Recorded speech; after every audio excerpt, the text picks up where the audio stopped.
Well, sometimes, of course, top politicians do court the ethnic vote, and for some reason, most of them can't resist the opportunity to wear a turban, apparently oblivious to there being nothing in Sikhism, for example, that says visitors have to wear fancy dress. Well, sadly, none of them were available to talk to our audience today. In fact, we asked the main parties for cabinet-level politicians, but none of them have come along tonight. On our panel, and we're very glad that they are here, Raymond Chishti from the Conservatives, Seema Malhotra, Labour's Shadow Home Office Minister, Majid Nawaz from the Liberal Democrats, and Tariq Mahmood from UKIP. And a quick point about our audience, they are more or less balanced politically, according to how the general population votes. Raymond Chishti, this was a massive opportunity for you, the ethnic minority vote. Why haven't you taken it? Well, look, I'm here, on behalf of the Conservative Party. I'm a former Member of Parliament, somebody from a Muslim background. And I say to you, look, my father was an imam, and from the son of an imam to serving as a Member of Parliament in my hometown of Gillingham and Rainham, it is a Conservative Party which has given me the opportunity to serve. And I say that's lovely for you, but in terms of ethnic minority voters, why aren't you reaching out to them? Well, let me put it this way. I mean, we asked for a cabinet-level person to come here tonight. Let me answer the point for you. In terms of what are we doing to reach out to the ethnic minority voters, we have over 48 parliamentary candidates standing for the Conservative Party. In Ireland, we have the first ever Sikh candidate standing for the Conservative Party.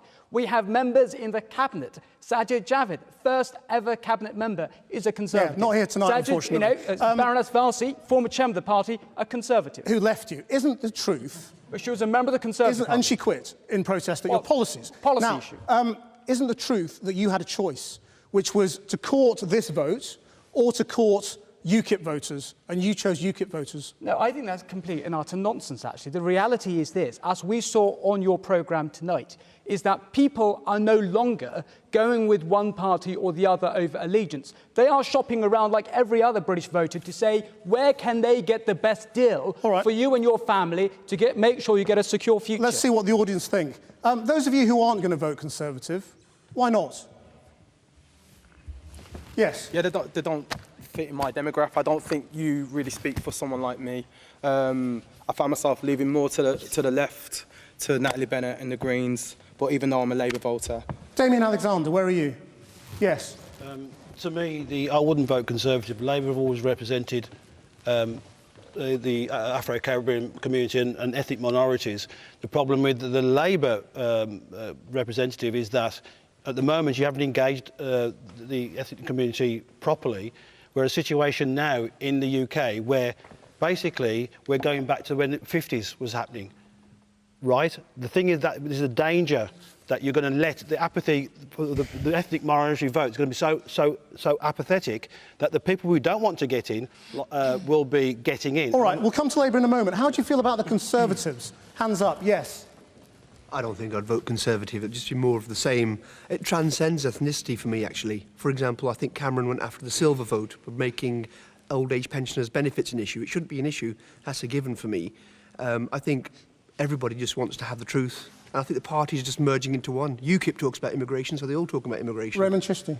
Well, look, the point you make in relation to the Conservative Party of representing and connecting with you is this. Look, for the Conservative Party, I come from a working class background. I was the first in my family to go to university. I had to get a loan out to pay for my fees as a barrister. The modern Conservative Party makes sure that if you do the right thing, if you work hard, you can succeed in life, which is the case for everyone here. And the Conservative Party makes sure that if you work hard, if you do the right thing, you will succeed. And I'm sorry, the idea to say it only represents some and not the others, this is not the modern Conservative Party, and I think you're misplaced in your views. OK, how do we feel about Labour? Yes. I think out of the three main parties, they're doing more to engage with ethnic people. They've got more ethnic candidates, but their policies are stronger. So they're the only ones that want to tax the bankers' bonuses. They're the only ones who've talked about progressive tax, but Conservatives put the tax up for rich people. So straight away from that, I would vote for Labour. Who's leaving Labour? There's some people in this audience who are leaving the Labour Party. Yes. Here. I've left Labour. I voted Labour basically, I think it may apply to the rest of the people here, simply because my parents voted for Labour when they arrived here back in the 50s. So I followed suit. But being educated here and understanding politics, I've completely switched to the Conservative Party. And I totally agree with what you're saying here tonight. Seema Malhotra. Thank you. That's your big problem, isn't it? You took them for granted.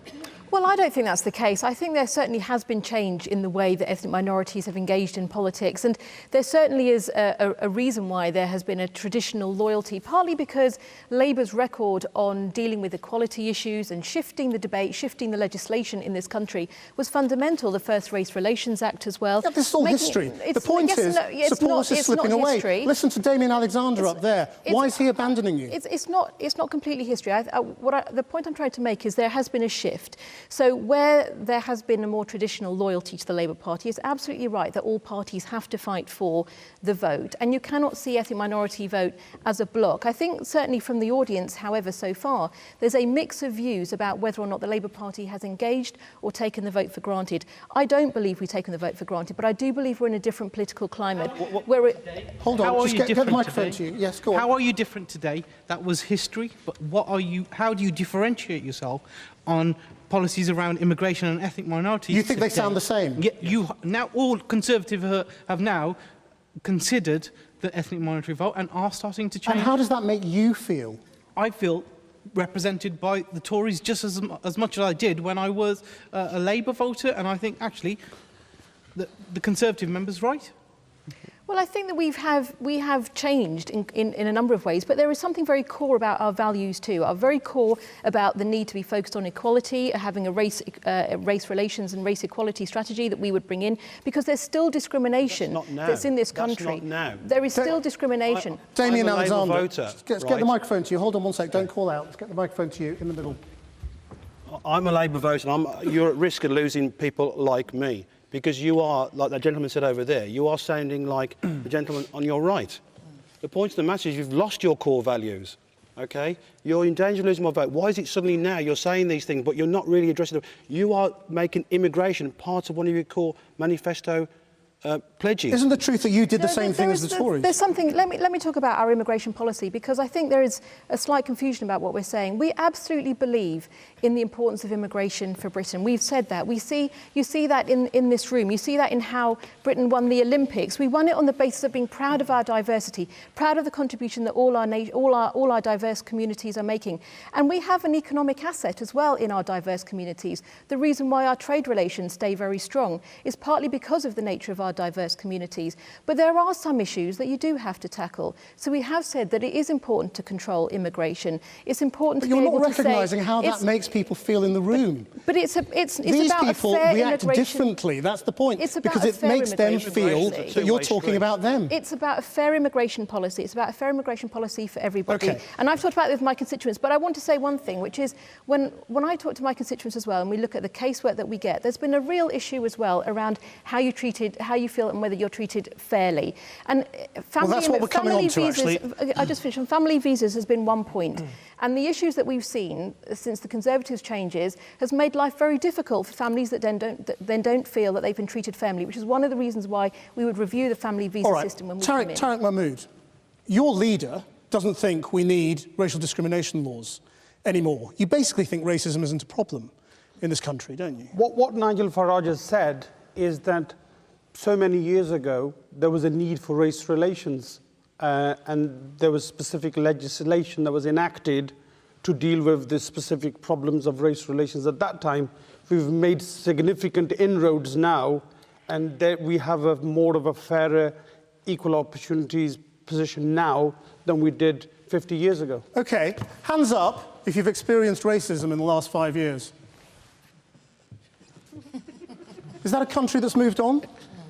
Certainly, I would say that we've made significant progress, and that's progress, is it? A handful of hands. You have people from different spectrums of society who believe that they may have faced racism, but we've made progress. And what Nigel was talking about is that we've made the position as it was 50 years ago, and as to where we are now. What do you make of this argument? Yes, at the back, there's a man trying to get in right at the back there. Hold on, we'll just get the microphone to you. What we've actually done is we've taught people the language to use. We've taught people on how to conduct themselves. What's underneath hasn't actually changed a great deal. We've made inroads, I accept that, but it's nowhere near gone. Who was trying to get in here? Yes, on the front row here with you, with the shirt and tie. Yeah, I live in the city of Birmingham, which is supposed to be a multicultural city, but it's not too far from the area of Dudley. And over in Dudley, they're trying to build a mosque there, and there's constantly, nearly every other month, I'm reading in the local paper that there's reports of racial chanting, and there's lots of protesters out there who are against the mosques. So, and you keep going on about there's no racism, but there is, obviously, and it's only sort of like 30 minutes up the road. Nigel, do you think you're a bit out of touch, maybe? Certainly not. I think Nigel Farage came to Dudley 2 days ago and openly spoke about the fact that there should be mosques. He hasn't said that, I know that the position in Dudley in terms of EDL and the influence in that respect, but as far as UKIP is concerned and as far as Nigel Farage is concerned, our view is very clear. We welcome mosques in the city. Isn't that just lip service, though, isn't that? Just here on the front row, yeah. The thing about fruitcakes and UKIP is that it's full of nuts, but you've also got a few little fruits in there, so I've got a bit of sympathy for UKIP. When they have their policies about, like Australia, the capping system with the point system, we do have a problem with immigration in this country. And although, you know, my father was an immigrant, and this generation becoming educated, we are starting to shift away from Labour. So we've moved away from Labour. Labour have gone too far left and not in the centre. And UKIP have put in these little gems, these little bits of fruit that's sweet tasting, the point system. Can I take 2 points up at the back there? The two ladies with their hands up. Yeah, on the second to back row. Yeah. UKIP is saying that, you know, racism is not a problem. While I was reading this article, and according to statistics, right, you know, in UCAS and university applications, ethnic minority students have the least chance of getting offers, even though they have the same grades or even better grades than white British students. So are you telling me that's not racist? And yes, next to you. I think that, first of all, using the term immigrant, there's a bit of a problem there, because many people who came to this country after the World War, they were migrants, so they came and contributed positively to the country's economy. I think that UKIP's narrative is a very dangerous narrative, and it's a very lazy analysis of the problems that we have in our country, because it always rebounds back to immigration. So how do the other party members feel? Well, let's bring in Majid Nawaz, who's been sitting here very patiently. Now, you put your hand up when I asked if you'd experienced racism in the last 5 years. Yes, absolutely. Look, I'm happy that Tariq is here. It must be very brave of him to have to hear a lot of this. But I want to make it very clear that, you know, this is an ongoing struggle, and we must remain vigilant and remain diligent on the struggle against racism. So what is the Liberal Democrat policy that's going to tackle racism? Well, I think there isn't one policy that can fix any it. of them. The whole country has to unite together around this. One thing we have been doing is standing firm on principle. I've heard a lot from everyone here tonight that people are concerned that all the parties, all the main parties, are trying to play catch-up with a race to the bottom because of UKIP. Do any of everyone you here knows have a policy that tackles racism? Yes, so everyone here knows that Nick Clegg, the Liberal Democrat Party leader, was the only party leader, frankly, that did take UKIP head-on, despite the fact that it wasn't popular, debated them on immigration, went head-to-head twice. The polls said that he lost, but the fact is we do that. We Raymond stand up on Chiste, have you got a policy on racism? Let me just come back on that specific point. An issue which discriminates the minority community more than many other issues is the issue of stop and search. If you look at the issue of stop and search, in 2008 and 9, 1.5 million people were stopped and searched. And how many of those were actually then charged at the end? Yeah, but hang on. Hang on a minute. Specific issue. You had a long introduction at the beginning. That was a specific issue. What about the go-home ban? Let me make clear in terms of specific issues. Let's talk about the go-home ban. Specific issues on stop and search, which this government, and you're part of this government, in a coalition-led government, which we are reforming. For example, let me finish, and you come back on that. Section 60, in relation to stop and search, which required that reasonable suspicion in relation to what may occur. We said no. Well, we'll judge you on the numbers on stop and search in due course. Answer the point about the go-home bans. We can't let you get away with this. Your party put out racist go-home bans on the streets that we then had to try and block and stop. And we're a tiny partner in the coalition. You'll probably be in a coalition again with somebody. So we're working for an outright Conservative majority. So let me make the point. You cannot argue that because, look, stop and search was I don't know if you've ever been stopped. been stopped and searched. I've been profiled. I've had my DNA taken from me. It's an abysmal, it's totally unacceptable. It's an appalling Unacceptable. policy, and it's good that it's stopped, but or reduced. But then when you have a party that wants to, compete with UKIP on racist go-home bans, we're going to have to hold that thought for a second. Hold that thought for a second. We're going to have to take a quick break. We'll have more discussion here in Birmingham in just a moment for our panel of politicians and our audience of ethnic minority voters, and a performance by the jazz trio that we have with us.